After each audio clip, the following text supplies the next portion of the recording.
बच्चों rotation start करने से पहले जरा हम लोग लीनियर मोशन को एक बार रिकॉल कर लेते हैं। देखिए लीनियर मोशन जब हम लोग पढ़ रहे होते हैं तो जो हमारा ऑब्जेक्ट होता है जिसकी मोशन को हम लोग ऑब्जर्व कर रहे होते हैं वो एक पॉइंट ऑब्जेक्ट की तरह उसे हम ट्रीट करते हैं। लेकिन जब रोटेशनल मोशन की बात आती है तो ऑब्जेक्ट हमारा पॉइंट ऑब्जेक्ट नहीं होता। हमारा जो ऑब्जेक्ट होता है वो एक कॉम्प्लेक्स ऑब्जेक्ट होता है जिसको हम लोग बोलते हैं rigid body.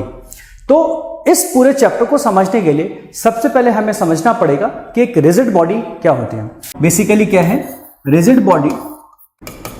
Multi point object. बहुत छोटे छोटे पॉइंट ऑब्जेक्ट के कलेक्शन से एक रिजिड बॉडी तैयार होता है।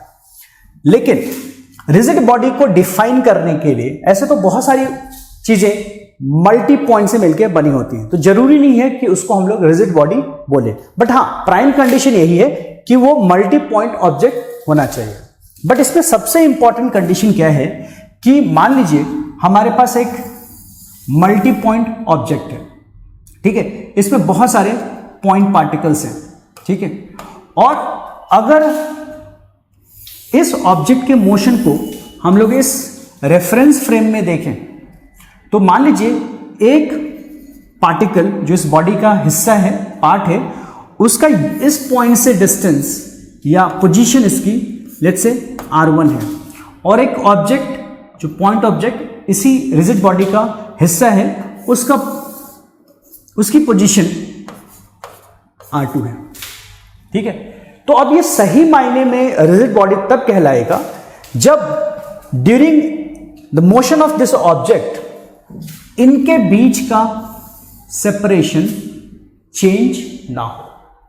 मतलब अगर हम बात करें ये डिस्टेंस क्या होगा r2 माइनस r1, तो ये जो r2 माइनस r1 है यानी कि separation between any two point object it must be constant. तो सो रिजिड बॉडी के एक पॉइंट की पोजीशन माइनस दूसरे पॉइंट की पोजीशन के बीच का गैप यानी कि distance between any two points with in the rigid body must be constant. ये कांस्टेंट होना चाहिए।